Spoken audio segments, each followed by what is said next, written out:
하나님의 말씀은 누가복음 19장 41절부터 48절까지 말씀입니다. 우리 다 함께 입을 열어서 한 목소리로 합독하도록 하겠습니다. 가까이 오사 성을 보시고 우시며 이르시되 너도 오늘 평화에 관한 일을 알았더라면 좋을 뻔하였거니와 지금 내 눈에 숨겨졌도다. 날이 이를지라 내 원수들이 토둔을 쌓고 너를 둘러 사면으로 가두고 또 너와 및 그 가운데 있는 내 자식들을 땅에 메어치며 돌 하나도 돌 위에 남기지 아니하리니 이는 내가 보살핌 받는 날을 알지 못함을 인함이니라 하시니라. 성전에 들어가사 장사하는 자들을 내쫓으시며 그들에게 이르시되 기록된 바 내 집은 기도하는 집이 되리라 하였거늘 너희는 강도의 소굴을 만들었도다 하시니라. 예수께서 날마다 성전에서 가르치시니 대제사장들과 서기관들과 백성의 지도자들이 그를 죽이려고 꾀하되 백성이 다 그에게 귀를 기울여 들으므로 어찌할 방도를 찾지 못하였더라. 아멘. 예수님께서 수많은 군중들의 환영을 받고 예루살렘 성에 입성을 하셨는데 정작 예루살렘 성에 가까이 가시자 예수님께서는 그 예루살렘 성을 보시고 우십니다. 우시면서 이르시되 말씀을 주십니다. 이것은 그냥 눈물이 아니고 예수님의 입에서 나오는 모든 말씀은 하나님께서 들으시는 기도입니다. 예수님께서는 예루살렘 성을 보시고 눈물로 기도하고 계시는 것입니다. 그냥 우는 것과 울며 기도하는 것은 전혀 그 눈물의 성격과 역사가 다른 것입니다. 쉬지 말고 기도하는 것이 하나님의 뜻이라고 말씀하셨는데 쉬지 말고 기도해야 한다는 것은 모든 일에, 모든 사건에, 모든 상황에 기도를 더하라는 것입니다. 기쁜 일이 있을 때 기도를 더하고 슬픈 일이 있을 때 기도를 더하고 성공했을 때도 기도를 더하고 실패했을 때도 기도를 더하는 것. 이것이 쉬지 않고 기도하는 것입니다. 예수님은 절망적인 예루살렘 성의 상황을 보시며 우시는 것이 아니라 말씀으로 기도하셨습니다. 기도가 바꾸는 것입니다. 기쁠 때 기도하면 그 기쁨이 감사가 됩니다. 슬플 때 기도를 더하면 그 슬픔이 오히려 감사가 됩니다. 성공했을 때 기도를 더하면 교만이 되지 않고 감사가 됩니다. 실패했을 때 기도를 더하면 절망이 되지 않고 감사가 되어 망하지 않고 기쁠 때나 슬플 때나 성공할 때나 실패했을 때나 실족하지 않으며 성숙하게 되어지고 열매를 맺게 되는 것입니다. 사랑하는 성도 여러분, 기도가 바꾸는 것입니다. 기도가 열매를 맺게 하는 것입니다. 기도는 영적인 본질적인 변화를 일으켜내는 것입니다. 특별히 눈물의 기도가 모든 것을 바꿉니다. 눈물은 기도의 촉매제입니다. 시편 56편 8절에 다윗은 이렇게 고백합니다. 다윗이 가장 힘들고 고통스러울 때 이 시편을 통해서 하나님께 기도했습니다. 나의 유리함을 주께서 계수하셨사오니 나의 눈물을 주의 병에 담으소서. 이것이 주의 책에 기록되지 아니하였나이까. 다윗은 지금 유리하고 있습니다. 유리하고 있다는 것은 방황하고 있다는 것입니다. 광야를 가고 있는데 광야의 특징은 이정표가 없습니다. 그 다음 길 무엇을 선택해야 될까? 어디로 가야 할까? 뭘 해야 할까? 알 수가 없습니다. 유리하고 있습니다. 유리할 때는 먹고 살 길이 막막합니다. 계속 일을 해야 될 것인가? 접어야 할 것인가? 전업을 해야 될 것인가? 요리한다는 것은 마음 둘 곳이 없다는 것이고, 마음 나눌 곳이 없다는 것이고, 믿을 만한 사람 그 마음에 둘 곳이 없다는 것입니다. 그때 사람들은 요리할 때 다 웁니다. 보이는 데서 보이지 않는 데서 다 웁니다. 다윗은 요리하면서 울었습니다. 그런데 하나님이 그 눈물을 병에 담으셔서 계수하신다고 하십니다. 카운트 하신다는 거예요. 그 눈물을 측량하신다는 것입니다. 그런데 다윗이 울면서 무엇을 하고 있는 겁니까? 그냥 우는 것이 아니라 나의 유리함을 주께서 계수하셨사오니 주님께 기도하고 있는 것입니다. 눈물로 기도할 때 그 모든 눈물을 주님은 눈물병에 담으셔서 그것을 계수하십니다. 그리고 그 양을, 눈물의 양을, 그 눈물의 이유를, 기도의 내용을 주님의 책에 다 기록하시는 것입니다. 주님의 책에 기록되어지면 결코 지워지지 않습니다. 잊혀지지 않고 주님께서 그 눈물을, 그 양을, 눈물의 내용을, 기도의 내용을 다 기억하십니다. 하나님이 그 자녀가 우는데 어찌 잊어버리시겠습니까? 아비가 그 자녀가 울며 애원하는데 그 애원의 내용을 왜 잊어버리겠습니까? 하나님은 약속하신 대로 내 귀에 들리는 대로 시행하리라. 우리가 눈물로 기도할 때 하나님이 역사하십니다.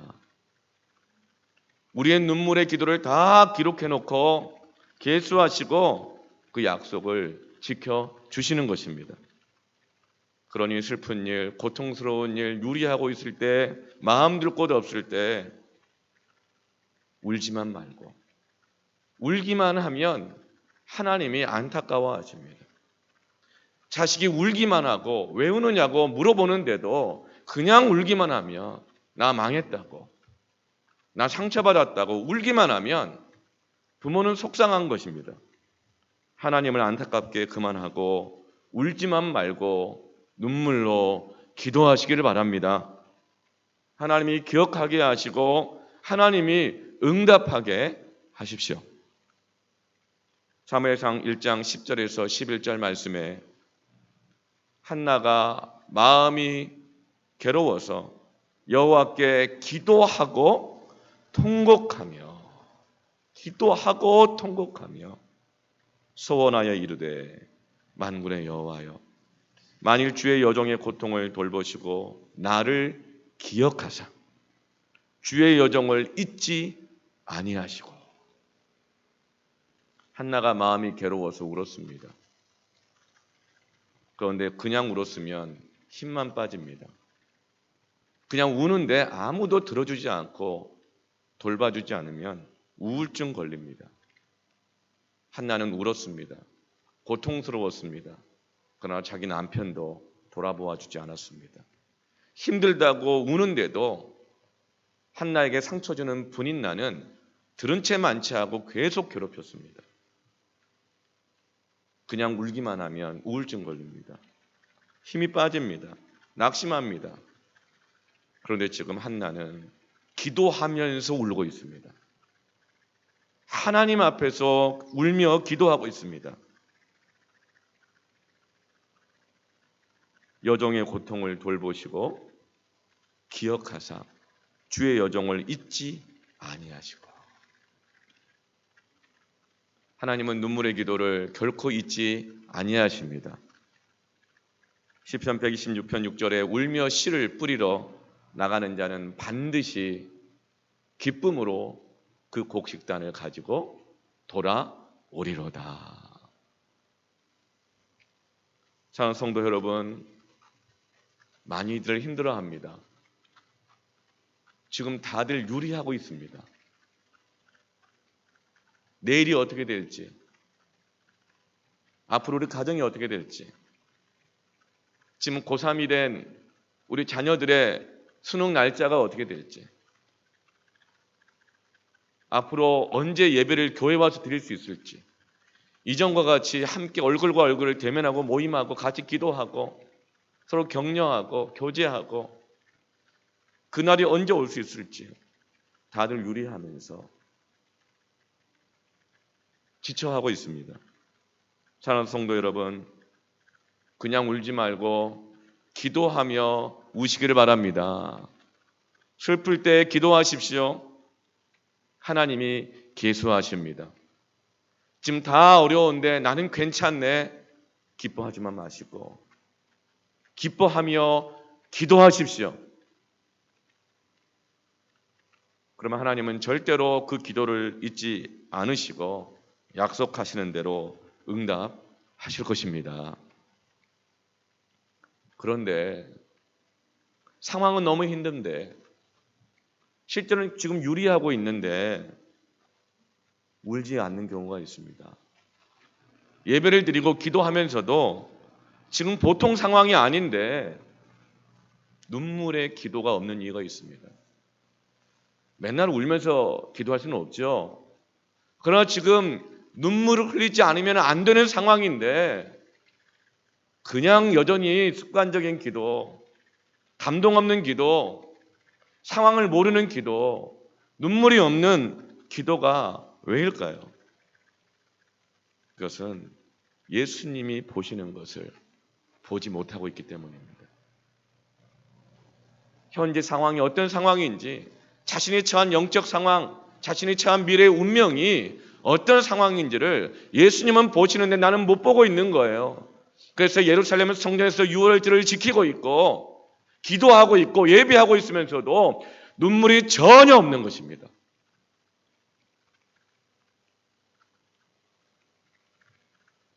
눈이 있어서 보기는 보아도 보지 못하고 귀가 있어서 듣긴 들어도 듣지 못하는 이유는 저들의 마음이 완악한 까닭이라. 마음이 굳어 있는 거예요. 예수님이 나귀 새끼를 타고 겸손히 입성하셨습니다. 많은 사람들이 겉옷을 깔고 호산나 다윗의 자손이 하면서 종려나무 가지를 흔들면서 환영했어요. 그들은 지금 뭔가에 취해 있는 것입니다. 자신의 기대들로 가득 차면 예수님이 보시는 걸 보지 못해요. 예루살렘 성 사람들은 예수님을 보고 자신의 기대에 가득 차서 흥분하고 종려나무 가지를 흔들며 옷을 깔며 환영하고 있어요. 종려나무 가지는 원래 유월절 때 흔드는 것이 아닙니다. 초막절 때 흔듭니다. 그런데 왜 유월절에 예수님을 향해서 종려나무 가지를 흔들까요? 야, 이제 드디어 예수님을 통해서 내 계획이 이루어질 때가 왔구나. 드디어 이제 예수님 내 뜻이 이루어질 때가 왔구나. 흥분하면요 상황 파악을 못해요. 자신의 영적 현주소를 몰라요. 미래의 운명을 몰라요. 영적 분별력이 없어지는 거예요. 종려나무 가지는 원래 초막절 때 흔드는 것인데 예수님 이전에 마카비라고 하는 유다 장군이 독립운동을 했습니다.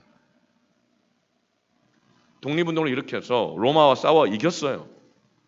그래서 잠시나마 독립을 취하고 마카비 혁명을 통하여서 하스몬 왕조가 시작되었습니다. 그 마카비 장군이 로마 군과 싸워 이겨서 예루살렘에 입성할 때에 에쿠스를 타고 준말을 타고 들어올 때에 이스라엘 백성들이 종려나무 가지를 흔들면서 환영했습니다. 메시아라는 거죠. 그래서 지금 예수님에게 이 종려나무 가지를 흔들 때도 아닌데 옷을 벗어서 깔 때도 아닌데 예수님에게 자신의 욕망과 자신의 계획과 기대와 흥분으로 옷을 깔고 종려나무 가지를 흔들면서 예수님 마카비 같은 정치적인 메시아 역할 나에게 해주십시오. 이 나라에 해주십시오. 예수를 믿고 같은 성경을 가지고 같은 찬송을 하면서도 같은 비전, 선교의 비전, 일반 이 직장인으로서 사회적인 그리스도인으로 살아가는 비전, 이런 비전을 가지고 살아가지만 같은 예배를 지금 드리고 있지만 비슷한데 마음의 동기가 완전히 다른 경우가 있습니다. 어떤 비전이든 자기가 원하는 것을 얻고자 자기 계획, 자기 욕심, 자기 생각에 가득 차 있으면 예수님이 보는 걸 보지 못하고 알지 못하는 거예요. 그것을 마음이 완악해진 상태라고 합니다. 그것을 바로 자기의라 그래요. 자기가 원하는 대로 옳다고 여기는 대로 되어야 하는 것이고 주님은 그걸 도와줘야 되고 내 주변 모든 사람들은 그걸 다 도와줘야 되는 것이고 그것이 주님의 뜻이고 그대로 안 되면 못 견뎌하고 화내고 짜증내고 분노하고 절망하고 실망하고 하는 거예요. 이게 바로 자기의입니다. 자기의는 심각한 영적인 무분별력을 줍니다. 흥분하거나 절망하거나 짜증내거나 분노하거나 자기의는 정말 죽어도 안 깨져요. 깨지려면 40 전에 깨져야 돼요. 40 이후부터는 불혹이라 그래가지고요. 죽어도 안 깨져요. 근데 언제 깨지느냐? 죽으면 깨집니다. 죽으면 깨져요. 그것을 바로 거듭남이라고 합니다. Born again. 다시 출발한다. 다시 시작한다. 원점에서 지금 한국 교회는 다시 출발해야 할 시점입니다. 니고데모가 예수님께 찾아왔어요. 나 사내들인 공회 의원인데요. 국회의원이고요. 나는 라비오 교사입니다. 교육공무원입니다. 교육가입니다. 그런데 어떻게 하면 이스라엘 민족이 하나님 나라가 될 수 있을까요? 예수님 말씀하셨죠. 물과 성령으로 거듭나지 않으면.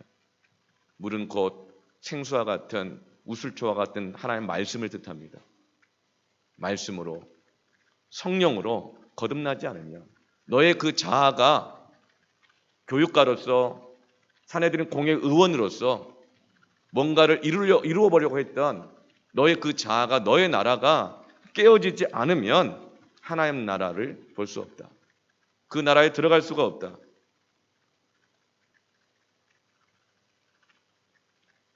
그러나 니고데모와 같이 자기 의에 가득 차서 하나님 나라를 보지도 들어가지도 못하는 그런 사람도 물과 성령으로 그 자아가 그 인생 계획이 자기의 이 고집, 자존심 그 본질이 깨어져 물과 성령으로 거듭나면 하나님 나라에 들어갈 수 있는 것입니다. 드디어 니고데모 인생 가운데 십자가 앞에서 주님이 주셨던 그 말씀이 다시 기억나고 성령의 역사로 그가 깨어져 회개하면서 니고데모는 그 이후로 예수 그리스도를 따르는 제자가 되고 예수 그리스도의 제자로서 사내들인 공회의원, 예수 그리스도의 제자로서 교육가로서 이스라엘 가운데 정치적인 이스라엘의 독립이 아니라 하나님 나라를 세워나가는데 그의 삶이 들여지는 변화를 보게 되는 것입니다. 우리는 물과 성령으로 하나님 말씀과 성령으로 우리의 자아가 자기 의가 철저하게 깨어져야 합니다. 하나님의 뜻과는 전혀 무관하고 아무 상관없이 흥분하고 화내고 욕심부리고 치밀하게 계획하고 계산하고 살아갔던 그 자기 의는 결국은 멸망 앞에 놓여 있다는 것을 보아야 그때 우리의 눈물이 터지고 기도가 나오는 것입니다. 이 세상이 내 뜻이 온전해 보이는 것 같지만 얼마나 잘못되었는가를 깨닫고 하나님의 뜻이 아니고서는 결코 이 세상이 온전히 변화가 될 수 없다는 그 절박감, 그것이 눈물의 기도가 되는 것입니다. 그것이 바로 느헤미야가 파괴된 예루살렘과 성전을 바라보며 수일을 울며 기도했던 이후입니다. 파괴된 예루살렘 성전의 재건은 느헤미야의 눈물의 기도를 통해서 시작되었던 것입니다. 3년 전에 촛불 들고 나갈 때 이게 나라냐? 이게 온 국민의 구호였습니다. 3년이 지났습니다. 그때 촛불을 들었던 분들이 이렇게 말을 많이 합니다. 이게 나라다. 드디어 나라가 나와졌다. 그런데 이제 또 반대편에 있는 분들은 이 나라가 네 거냐 이렇게 말합니다. 지금 이 싸움입니다. 세상도 교회도 그런 것 같아요. 이 싸움이에요. 세상 권세자들과 주관자들과의 싸움인 거예요. 이게 나란가? 어느 공무원의 이야기입니다. 서울시 공무원의 이야기예요. 서울 인구가 1300만인데 그중에 남녀 성비가 반반 정도 되니까 여자 인구가 한 600만 이상, 600에서 650만 정도래요. 그런데 그 가운데 20대에서부터 40대까지의 여성의 인구가 3분의 1입니다. 그럼 약 200에서 250만 정도 돼요. 그런데 유흥업소에서 일하는 여성이 서울시에만 적게 잡아 60만 명입니다. 그렇다면 서울시에 사는 여성들의 3명 중 1명꼴로 유흥업소에서 일하고 있다는 거예요. 서울시 공무원의 이야기입니다. 그리고 대한민국으로 따져보면 대한민국 여성 10명 중에 1명이 유흥업소에서 일을 하고 있습니다. 여러분, 여성들만 이렇게 타락하는 걸까요? 그 유흥업소를 이용하는 남자들은 더 많습니다. 훨씬 더 많습니다. 강남의 그 사랑의 교회 그 근처에 8층짜리 빌딩이 하나가 있는데 그 8층 전부가 룸사롱이라고 합니다. 거기 아가씨가 500명이 상시 대기하고 있대요. 이것이 우리나라입니다. 동성애, 이태원 게이바, 청소년들의 동성애 알바, 그 현실을 통계로 피해와 고통을 말하기가 너무 가슴 아파서 말하지 못할 정도입니다. 그런데 세월호, 촛불혁명, 사람이 먼저다, 이 기대를 품고 탄생한 정부가 다 잘하고 있는 것 같아요. 그런데 포괄적 차별금지법을 제정하려고 하고 있고 법무부가 추미애 장관의 뜻을 받들어서 임신 주수와 무관하게 형법에서 낙태죄 조항을 삭제하도록 입법 권고하기로 했다고 합니다. 2021년 1월이면 이제 4개월 후면 임신 주차에 상관없이 아무 제한 없이 낙태할 수 있게 됩니다. 임신의 책임을 남녀가 함께 지지 않고 여성만 불이익을 당하고 처벌받는 것을 차별이라고 생각하고 부당하다고 생각했기 때문에 성차별적인 낙태죄를 개정해야 한다고 했습니다. 여러분, 그렇다면 임신에 대한 책임을 남녀가 함께 책임을 지도록 법을 개정하는 것이 옳은 것이지 여성의 인권을 차별 없이 평등하게 보호하기 위해서 태아의 생명을 죽이는 것이 사람이 먼저인 것입니까? 지금 너무나 많은 교회에 관한 이슈들이 있습니다. 생명이 귀한가? 예배가 귀한가? 논쟁입니다. 저는 묻고 싶습니다. 생명이 귀한가? 인권이 귀한가? 생명이 귀한가? 평등이 귀한가? 지금은 한 생명 위해서 사회 건강과 안전을 위해서 헌법으로 보장되어 있는 종교의 자유까지도 제한받는 것을 마땅히 여기며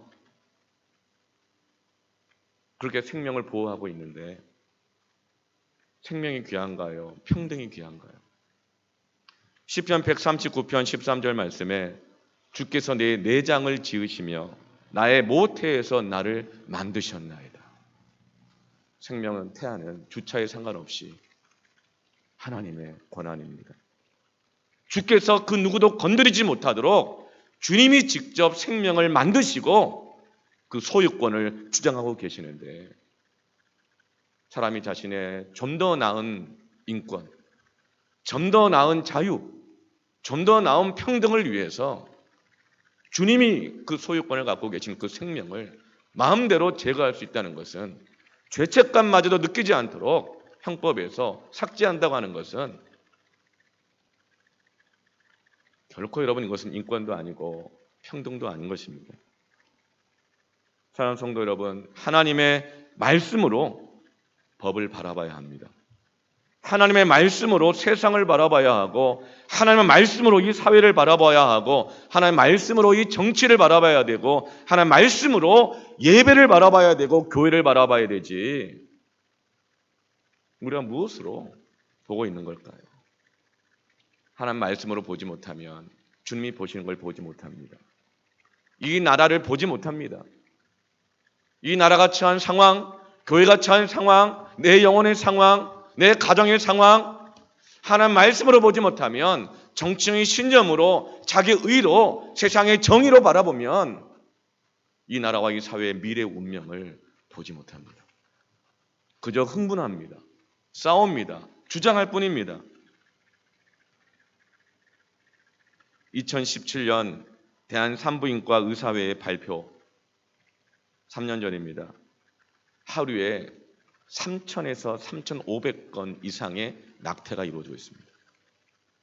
저는 이 통계를 1990년 낙태 반대 운동연합회에서 활동할 때 그때부터 이 통계를 들었습니다. 30년이 지났습니다. 하루에 3,000명 이상이면 1년에 100만에서 150만 명의 아이들이 죽어가고 있습니다. 30년 지났습니다. 이 통계는 줄어든 적이 없습니다. 30년간 3,000만에서 4,500만 그 생명이 이 땅에서 차별금지라는 이유로, 평등이라는 이유로, 인권이라는 이유로 죽어갔습니다. 현재 코로나로 단 7개월 동안 기저질환자 합쳐서 333명이 어제까지 7개월간 사망했습니다. 그래도 이렇게 난리인데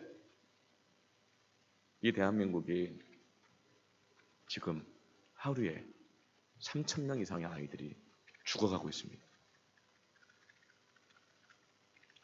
이것이 대한민국의 정의일까요? 지금 저렇게 광화문에 나가서 국회에서 어디에서 주장하는 그 의가, 평등이 진짜 평등일까요? 진짜 의로운 걸까요?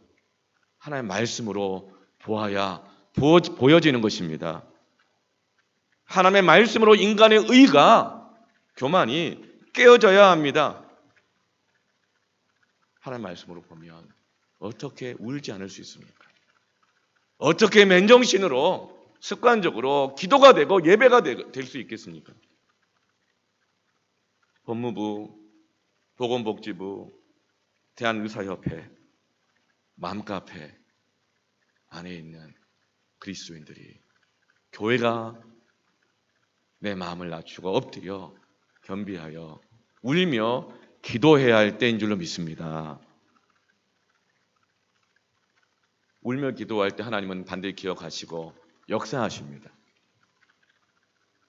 1974년 에스폴로 74 대회 때 8월 13일부터 8월 19일까지 6일 동안 하루에 100만 명 이상, 6일간 연인원 660만 명 이상이 서울 여의도 광장, 당시 5.18 광장이라고 그랬죠. 서울 여의도 광장에 빌리 그레엄 목사님을 초청하여 하루에 매일 100만 명 이상씩 모여 기도했습니다. 그때는 교통이 좋지 않았어요. 그래서 서대문 그 종근당 앞에서부터 버스를 내리면 다들 여의도까지 저렇게 다 걸어갔습니다. 걸어갔지만 얼굴 표정들을 보세요. 아주 신나해요. 우리 교회 가장 가까운 아파트 단지까지 350m 거리입니다. 걸어오는데 3분에서 5분 사이예요. 그런데 저 때는 서대문 종군당부터 여의도까지 걸어갔다고요. 다 신나해요. 왜 그런지 아세요? 그때 주변에 걸어가는 모든 사람들이 그리스도인들인 거예요. 기도라고 하고 있는 거예요. 얼굴 몰라도 이름 몰라도 서로 너무 친하고 같이 찬송하면서 가고 기도 제목 나누면서 가고 이 나라 민족 가운데 영적인 놀라운 교제가 일어나고 있는 것입니다. 저게 교회예요. 저게 교회라고요. 길에서든지 어디에서든지 두세 사람이 합심하여 마음을 나누고 합하여 주의 뜻대로 기도하는 것. 여러분 그것이 교회인 줄로 믿습니다. 100만 명 중에서 지방에서 멀리서 온 사람들이 40만 명이 넘었어요. 그래서 잘 데가 없어가지고 군용 막사 500개를 동원하고 그리고 인근의 초등학교, 중학교, 고등학교 교실을 이용해서 그 40만이 그 뜨거운 8월에 땀을 뻘뻘 흘려가면서 잠을 자고 밥을 먹고 거기서 6일간 기도를 한 것입니다. 둘째 날 비가 왔어요. 그런데 움직이는 사람이 아무도 없었습니다. 비 맞으면서 기도를 하는데요. 그 기도의 내용이 뭐냐면 당시엔 참 못 살던 때입니다. 70년대니까요. 저도 제가 70년대 때 초등학교를 다녔거든요.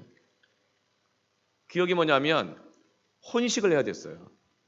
쌀이 너무 귀하니까 도시락 싸올 때 위화감 생기지 않도록 보리밥 섞인 것을 가져오도록 학교에서 법을 정해가지고 했어요.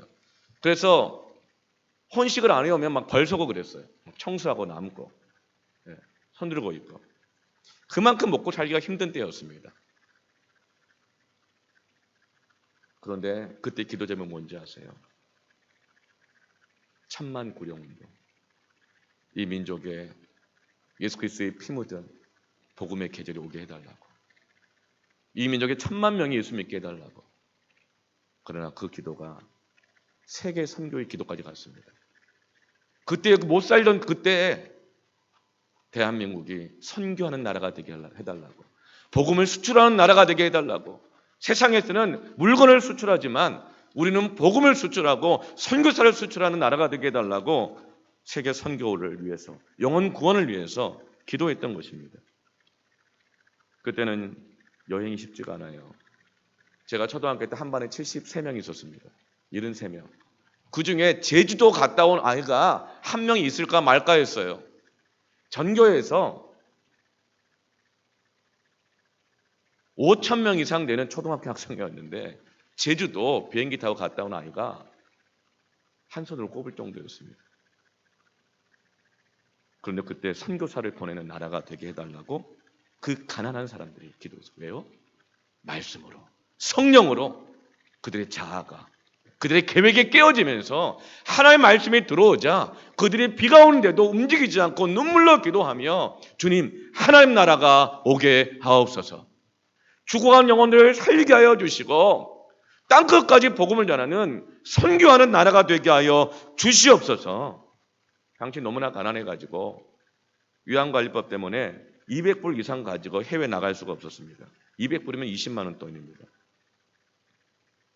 그래서 공항에서 내리자마자 바로 돈 벌기 위해서 양계장 닭장에 가서 닭털 뽑는 일부터 시작했을 때예요.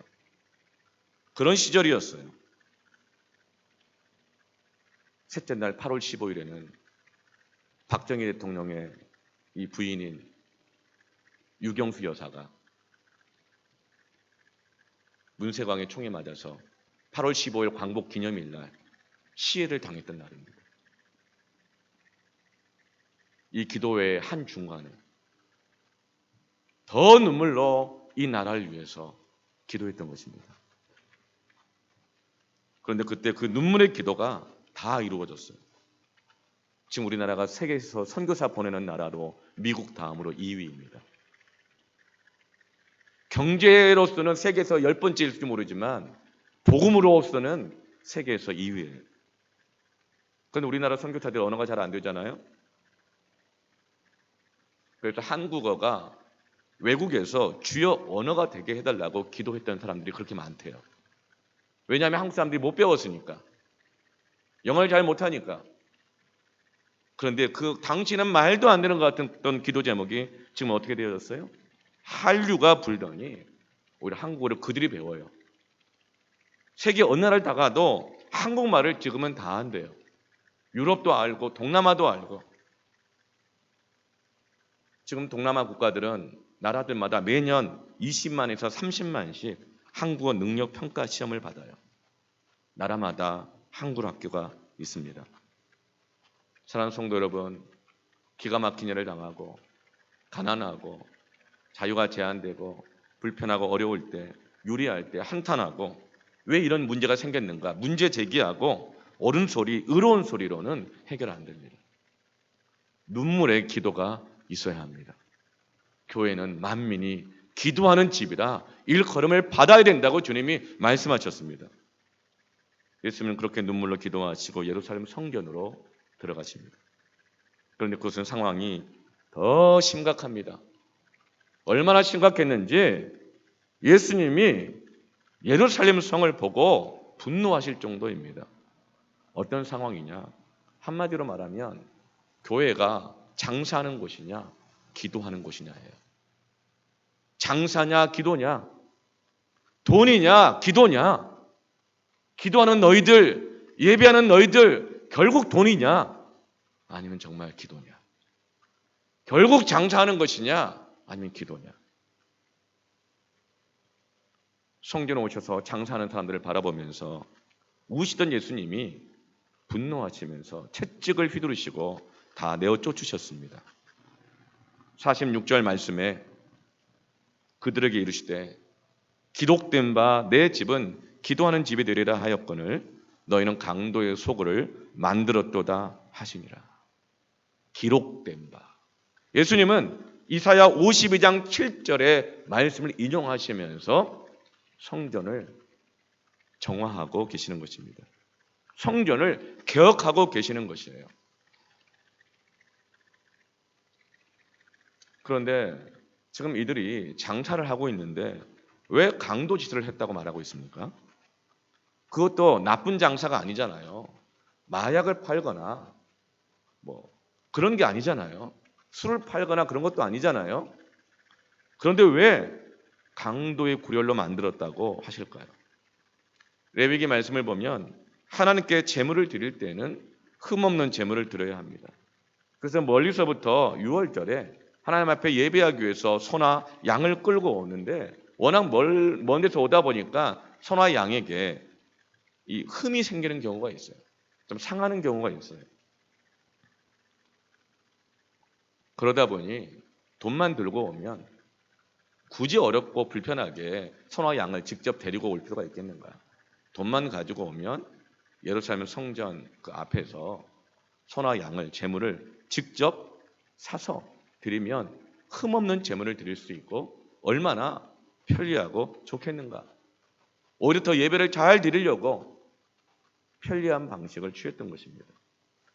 그런데 나중에 이것이 독점이 돼요.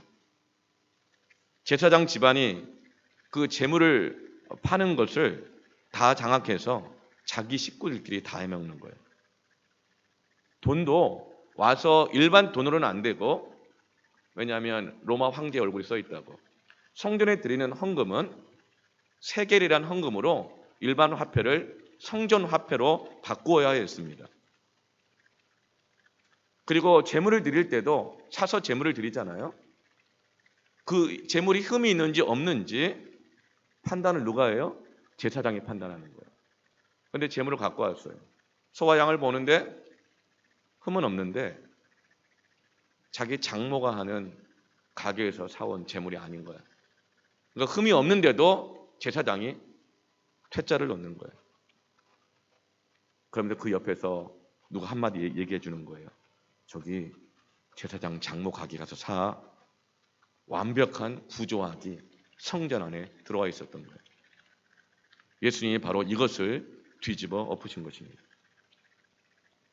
아무리 좋은 의도, 아무리 좋은 것도 교회의 존재하는 이유, 그 목적을 바꾸어 버리면 아무리 돈을 좋은 데 써도, 심지어는 내가 생각할 때 하나님의 일이라고 생각하고 써도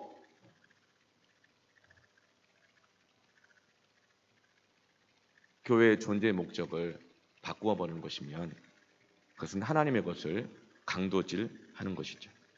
교회는 개인적인 이권과 이 사회적인 이권과 반드시 분리시켜야 하는 것입니다. 개척하고 건축을 하고 있을 때였어요. 돈 한 푼이 귀하고 어려울 때였죠. 사람 한 사람 도우는 것이 얼마나 애달플 때예요.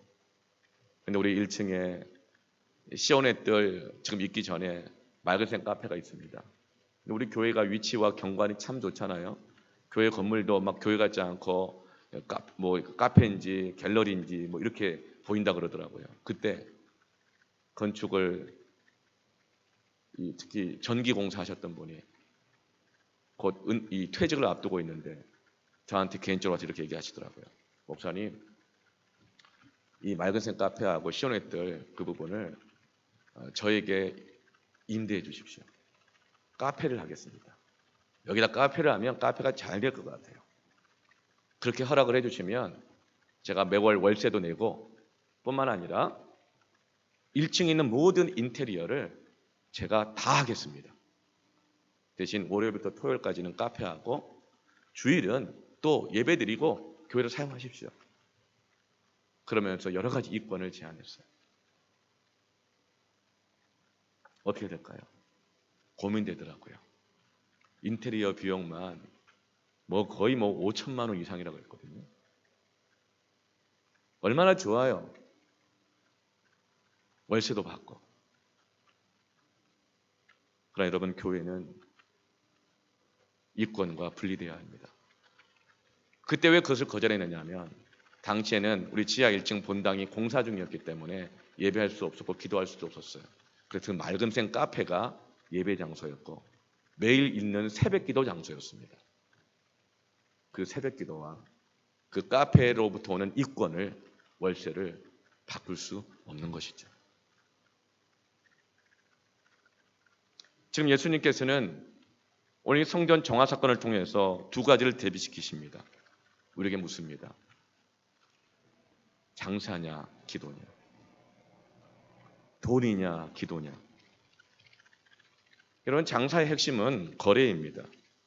거래의 핵심은 뭐예요? 내 뜻이에요. 여러분, 교회에서 거래하듯 신앙생활 하는 사람이 있을 수 있습니다. 거래하듯. 내 뜻을 위해서 하나님을 이용하고 교회를 이용하는 거예요. 장사 마인드가 뭐죠? 그래도 주는 것이 있으면 오는 것이 있어야지. 여러분, 그러다가 망하는 것입니다. 사람들도 하나가 되지 못하는 이유는 거래해서 그래요. 그것은 결코 사랑이 아닙니다. 거래가 없이 자기를 던져야 되는 거예요. 기도라는 뭐냐면 내가 없는 거예요. 내 뜻이 없는 거예요. 거래하는 거 아닌 거예요. 하나님의 뜻을 온전히 받아들이는 거예요. 그게 십자가를 지는 거예요. 그래서 내 아버지의 집은 기도하는 집인 거예요. 자기 의를 위해서 거래하면 아무리 그것이 좋은 일이라도 하나님의 영광을 강도질하는 것입니다. 지금 성전의 상황이 그런 상황인 거예요. 오늘 한국 교회가 그런 거래했던 것이 아닌가 깊은 회개가 됩니다. 군사 독재 정부 시절 때 교회 성장을 위해서 많은 부분을 위해서 거래했던 흔적들이 많이 남아 있습니다. 점차로 교회 안에 신앙생활을 거래처럼 계산하면서 해나갈 때 어쩌면 그 결과가 주님께서 이 성전을 다시금 깨끗하게 하시기 위해서 거래하는 자들, 장사하는 자들을 다 쫓으시면서 교회가 기도하는 곳으로 다시금 회복하기를 원하시는 은혜였다라고 믿습니다. 예수님께서 성전의 장사꾼들, 거래하는 자들을 다 내쫓으시자 어떤 일이 일어나요? 내 안에 거래 욕구가 씻겨지면 어떤 일이 일어납니까? 47절에 예수께서 날마다 성전에서 가르치니, 예수님이 날마다 성전에서 말씀을 가르치십니다. 어떤 일이 일어나요? 하나님의 뜻이, 말씀이 들어가는 일이 일어나는 거예요. 날마다 가르치시는데 날마다 듣는 거예요. 사람들이 예수님의 가르침을 받아들이기 시작해요. 말씀을 날마다 들어요. 하나님의 말씀에 대한, 그의 나라와 의에 대한 목마름이 생겨요. 그래서 날마다 듣기를 원해요. 말씀이 성도들을 압도하고 그들의 자아를 깨뜨리기 시작합니다. 그러면서 성전은, 교회는 다시금 born again, 새롭게 출발하고 거듭나게 되는 것이죠. 그렇게 눈물의 기도로 시작되고 말씀이 들어가기 시작하고 그들의 자아가 깨어지기 시작하고 교회가 거듭날 때에 어떻게 됩니까? 47절, 48절에 예수께서 날마다 성전에서 가르치니 대제사장들과 서기관들과 백성의 지도자들이 그를 죽이려고 꾀하되 백성이 다 그에게 귀를 기울여 들으므로 어찌할 방도를 찾지 못하였더라. 눈물의 기도가, 하나님의 말씀이 들어가기 시작하면 대적이, 원수 마귀가 어찌할 방도를 찾지 못하는 것입니다. 어떻게 할 줄을 몰라 한다는 거예요. 세상이 교회를, 세상이 하나님의 백성을 어떻게 하지 못하는 것입니다. 눈물의 기도가 그 성전 안에 성도들에게 말씀이 들어가게 하고 말씀이 통과하게 하는 것입니다. 사랑하는 성도 여러분, 눈물의 기도를 통해서 말씀을 통과시키십시오. 사람을 영어로 person이라고 합니다. person은 라틴어 페르, 통과하다와 son, 라틴어 소나레, 이것은 소리란 뜻이죠. 소닉, 이게 소리란 거잖아요. 소리가 통과하는 존재, 그것이 바로 사람이란 뜻입니다.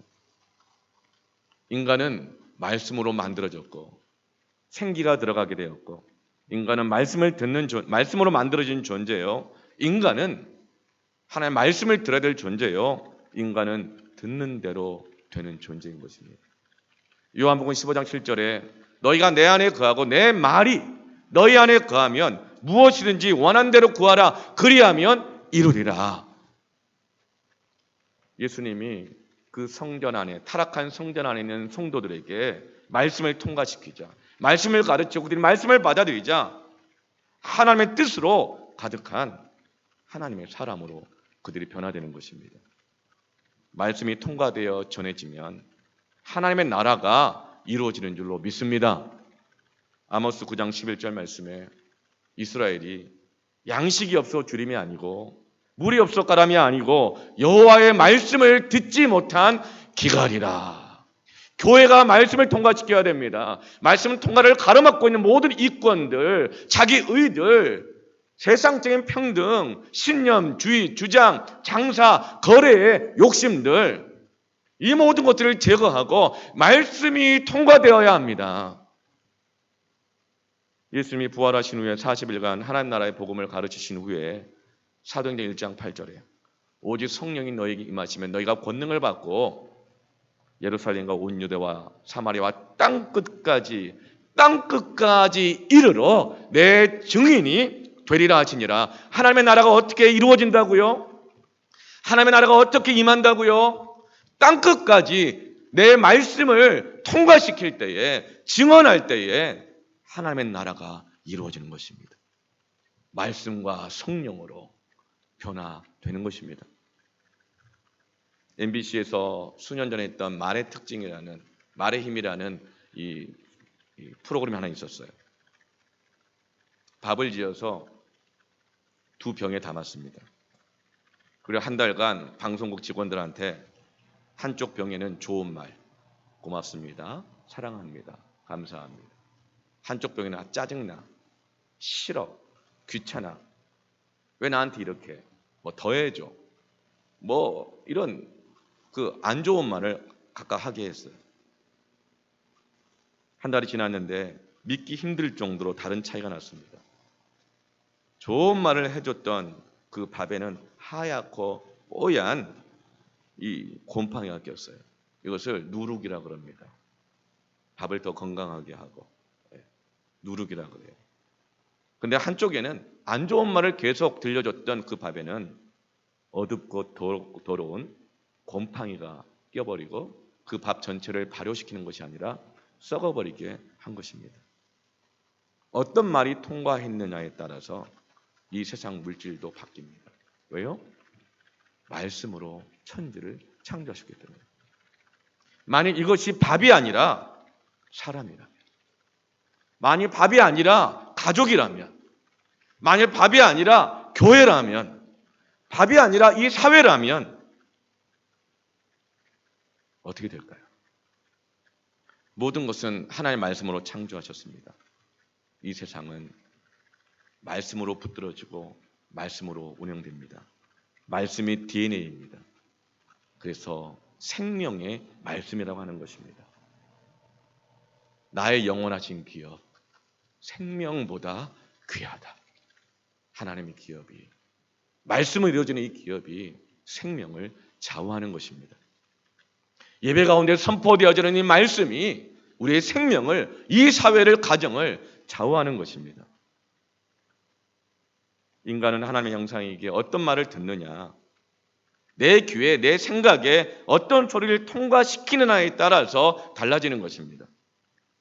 내 입으로 어떤 말을 통과시키고 내뱉느냐에 따라서 그 말을 듣는 한 사람, 한 가정, 교회, 이 사회가 달라지는 것입니다. 그래서 성도는, 교회는 날마다 눈물의 기도로 말씀을 통과시켜야 하는 것입니다. 사랑하는 성도 여러분, 지금은 눈물의 기도가 필요한 때입니다. 우리를 정말 변화시키는 것은, 회복하게 하는 것은 하나님의 말씀입니다. 눈물로 기도하며 말씀을 통과시키며 저와 여러분 되기를 주님의 이름으로 축원합니다. 아멘.